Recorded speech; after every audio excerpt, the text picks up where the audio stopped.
नमस्कार दोस्तों, आज के इस जेई एडवांस के वीडियो में मैं इलेक्ट्रिक फील्ड के दो क्वेश्चंस डिस्कस करूंगा। एक क्वेश्चन नंबर 14 और एक क्वेश्चन नंबर 15।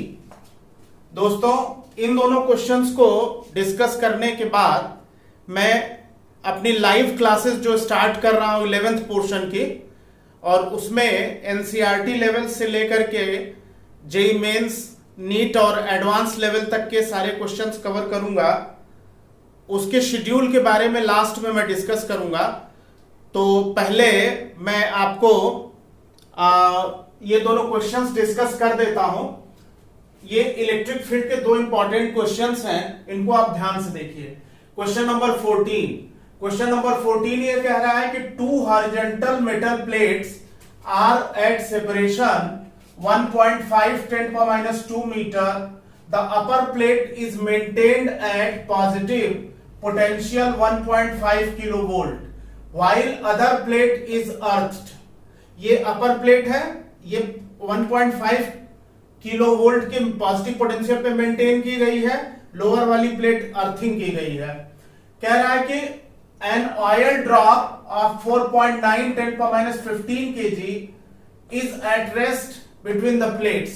इस कंडीशन में ये between plates, if potential on upper plate is change to -1.5 kilovolt, the terminal velocity of oil drop of radius 0.5 micrometre is. Neglect air density.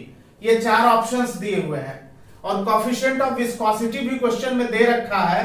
जो medium है plates के बीच में, उसका कोफिशिएंट ऑफ विस्कोसिटी ईटा है 1.8 10⁻5 newton into second upon metre square. तो question क्या कह रहा है पहले समझ लेते हैं।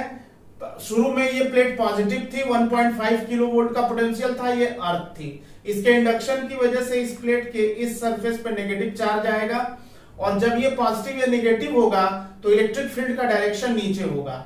अब कह रहा है कि इस इलेक्ट्रिक फील्ड में ये ऑयल ड्रॉप इक्विलिब्रियम में है, रेस्ट में है। ये तभी पॉसिबल है जब इस ऑयल ड्रॉप पर नेगेटिव चार्ज हो, क्योंकि इलेक्ट्रिक फील्ड नीचे है, तो जब नेगेटिव चार्ज होगा तो Q इंटू ई जो इलेक्ट्रिक फोर्स वो ऊपर होगा और ये वेट mg को बैलेंस कर देगा, तो ये ड्रॉप जो है वो रेस्ट में आ जाएगी।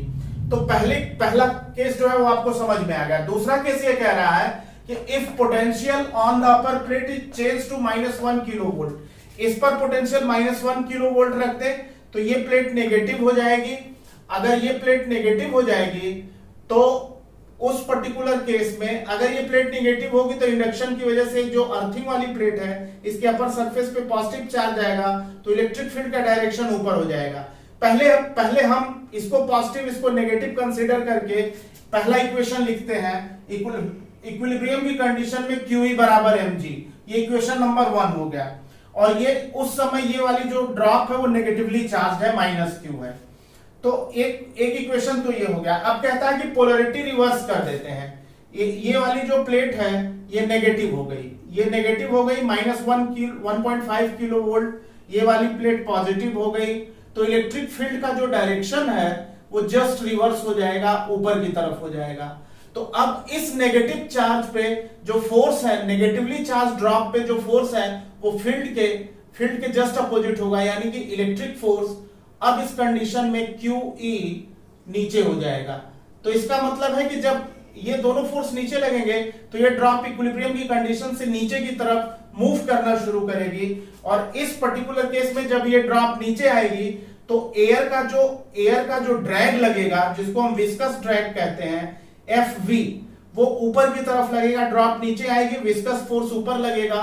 और स्टोक्स फार्मूले से सबसे पहले तो हम ये देखें कि कितना फोर्स इस पे टोटल लग रहा है। नीचे की तरफ जो फोर्स लग रहा है mg प्लस QE लग रहा है। नीचे की तरफ फोर्स mg प्लस QE लग रहा है, और QE बराबर mg है तो यहाँ पे mg रख सकते हैं, तो 2mg हो गया। नीचे फोर्स 2mg लग रहा है।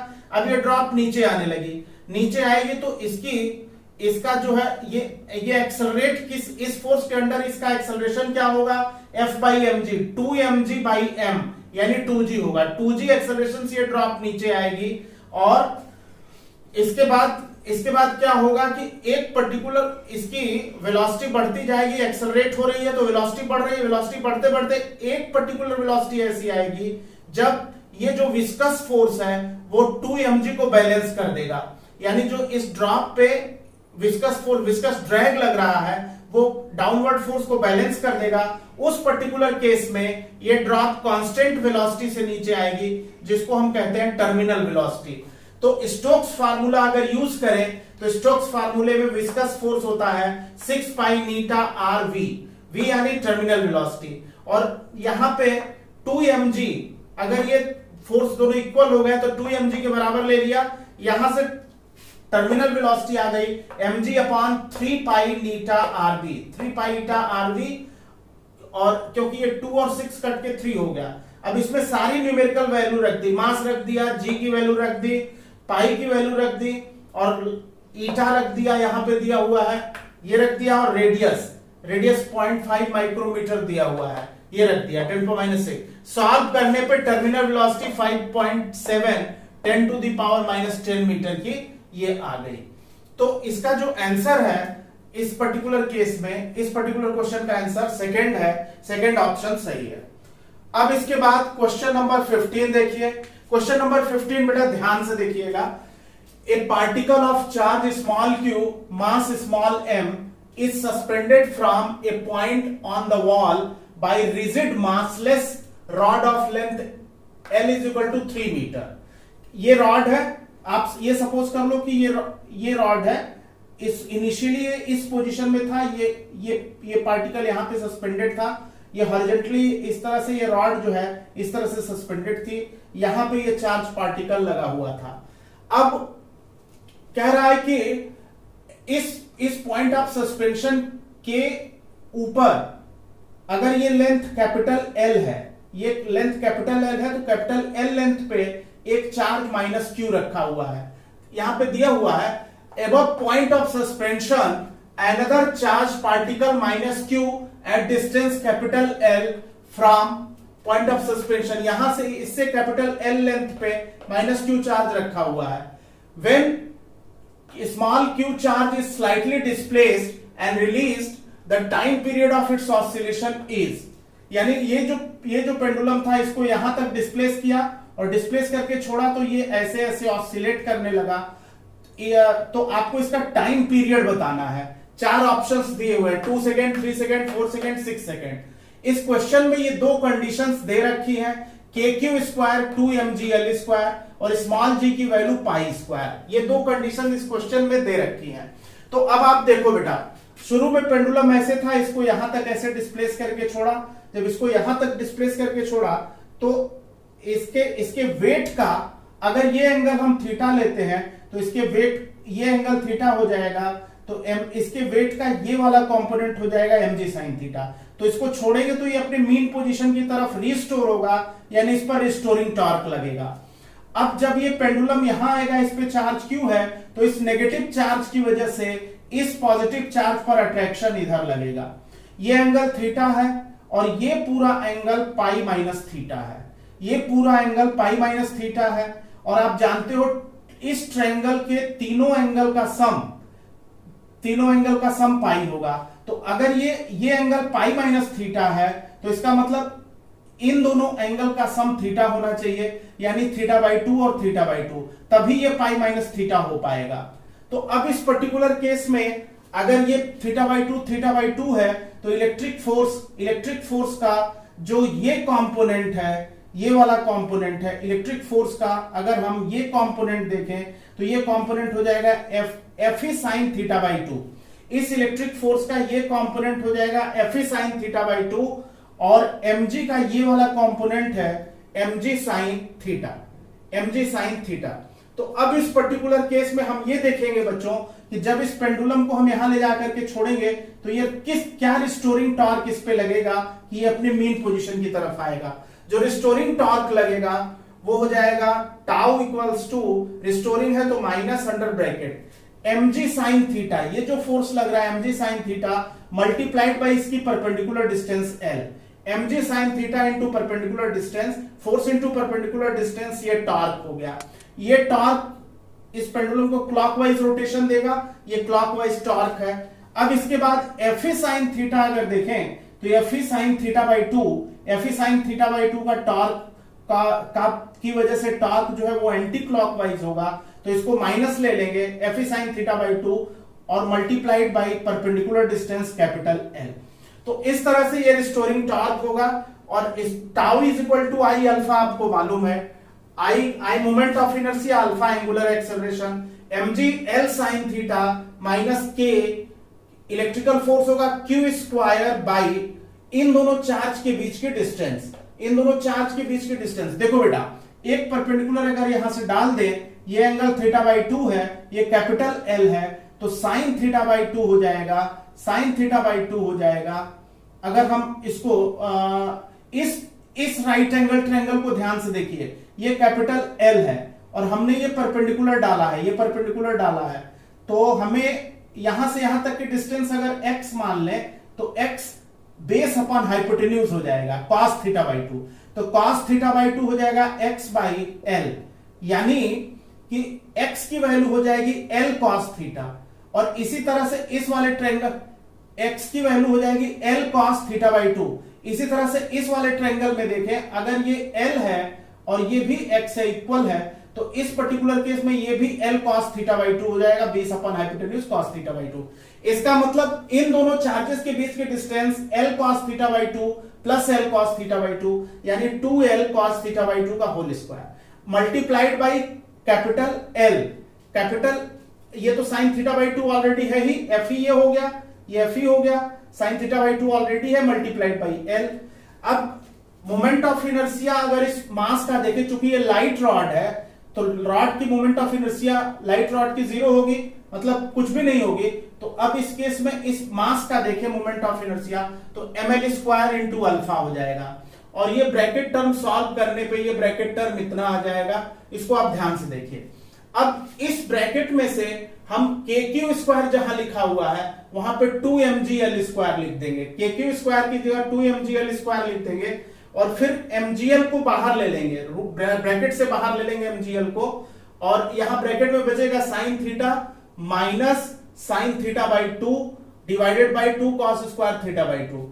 m और l कैंसिल हो गया और यहां पे g बचा, यानी अल्फा की वैल्यू आ गई minus ji by L, L नीचे गया minus ji by L, under bracket sine theta हो जाएगा 2 sine theta by two cos theta by two, formula है साइन थीटा का, minus sine theta by two divided by 2 cos square theta by two. अब अगर displacement angular displacement बहुत small है, तो उस पर्टिकुलर केस में for small angular displacement sine theta by two equals to theta by two trigonometry की property है, और cos थीटा बाई टू की वैल्यू 1 हो जाएगी। ये दोनों वैल्यूज इसमें सब्स्टिट्यूट कर देंगे तो अल्फा हो जाएगा minus ji by l 2 into theta by two minus into cos theta by two की जगह 1 रख दिया, minus sine theta by two की जगह थीटा बाई टू हो गया, और cos थीटा की जगह cos स्क्वायर थीटा की जगह 1 स्क्वायर। सॉल्व किया इसको तो minus 3g by 4l into theta. यहां से एक बात जो क्लियर हुई कि angular acceleration proportional to minus of angular displacement है, और ये डेफिनेशन है एंगुलर एसएचएम की, यानी ये पेंडुलम जो है एसएचएम कर रहा है, एसएचएम कर रहा है, तो एसएचएम का एक्सेलरेशन होता है omega square theta minus omega square theta. तो इसका मतलब ये ब्रैकेट टर्म ओमेगा स्क्वायर के बराबर है, तो ओमेगा हो जाएगा under root 3g by 4l, और ओमेगा 2 पाई बाई टी आपको मालूम है, तो under root 3g by 4l हो जाएगा, और यहां से t की value 2 pi under root 4l by 3g आ जाएगी। g की वैल्यू पाई स्क्वायर रख देंगे, g की वैल्यू यहां दिया है पाई स्क्वायर, यहां सब्स्टिट्यूट कर देंगे, और सब्स्टिट्यूट करके या सब्स्टिट्यूट कर देंगे तो सॉल्व करने पर 2 अंडर रूट 4l बाई 3 आ जाएगा, या 2 अंडर रूट 4l लेंथ जो है वो 3 मीटर दे रखा है, क्वेश्चन में 3 मीटर लेंथ 3 मीटर दे रखा है, डिवाइडेड बाई 3 सॉल्व किया तो 4 सेकेंड आ गया, यानी कि आंसर जो है वो थर्ड ऑप्शन है। एक बार इसको आप ध्यान से देख लीजिए। तो दोस्तों मैं जो आपको बताना चाहता था कि मैं लाइव क्लास स्टार्ट कर रहा हूं ट्यूसडे से 11th ऑफ जून 2024 से, तो इसमें आपको मैं 11th के फिजिक्स के सारे चैप्टर शुरू से कराऊंगा, और इसके रिगार्डिंग, पूरी प्लानिंग के रिगार्डिंग एक वीडियो मैं अपने इस चैनल पर पढ़ो फिजिक्स पे डाल दूंगा लाइव क्लास का। और इस लाइव क्लास में मैं एनसीईआरटी लेवल से पूरी थ्योरी लेते हुए एनसीईआरटी लेवल के क्वेश्चंस और उसके बाद जो है जेईई मेंस और एडवांस लेवल के प्रीवियस ईयर के क्वेश्चंस और डिस्कस करूंगा। और इसके बाद मैं एडवांस लेवल के क्वेश्चंस साथ साथ डिस्कस करता जाऊंगा। तो दोस्तों, जैसे आप पढ़ो फिजिक्स चैनल पे अभी आप देखेंगे तो 12th के थ्योरी के, जेईई मेंस और नीट के 202 वीडियो अपलोडेड हैं पूरे पोर्शन पे। और जब ये पूरा अपलोड कर दिया मैंने, तो फिर एडवांस की वीडियो मैं बना रहा हूं 12th के पोर्शन पे। इसी तरह से 11th में भी मैं जेईई मेंस और नीट लेवल तक जो है जनवरी तक खत्म कर दूंगा। और इसके बाद फिर मैं एडवांस की वीडियो जो है अपलोड करूंगा। अगर पॉसिबल हुआ तो हर चैप्टर के बाद मैं एडवांस की वीडियो अपलोड कर दूंगा। तो इसके रिगार्डिंग जो है मैं पूरी प्लानिंग आपको एक वीडियो बना करके इस अपने चैनल पे डाल दूंगा। तो आप उसके अकॉर्डिंग जो प्लान कर सकते हैं। इसमें टेस्ट का भी शेड्यूल होगा, डीपीपी का भी शेड्यूल होगा, टेलीग्राम के थ्रू मिलेगा आपको। तो आप इंतजार करिए और मेरा जो लाइव प्लानिंग का जो वीडियो है वो आपको जल्दी से जल्दी 1-2 दिन में मिल जाएगा। और उसके बाद मैं ट्यूसडे से 11th ऑफ जून से क्लासेस जो है इवनिंग में 7 to 8:30 11th का ये टाइमिंग मैं रख रहा हूं। इसमें मैं आपको लाइव क्लास स्टार्ट करूंगा। थैंक यू बच्चों।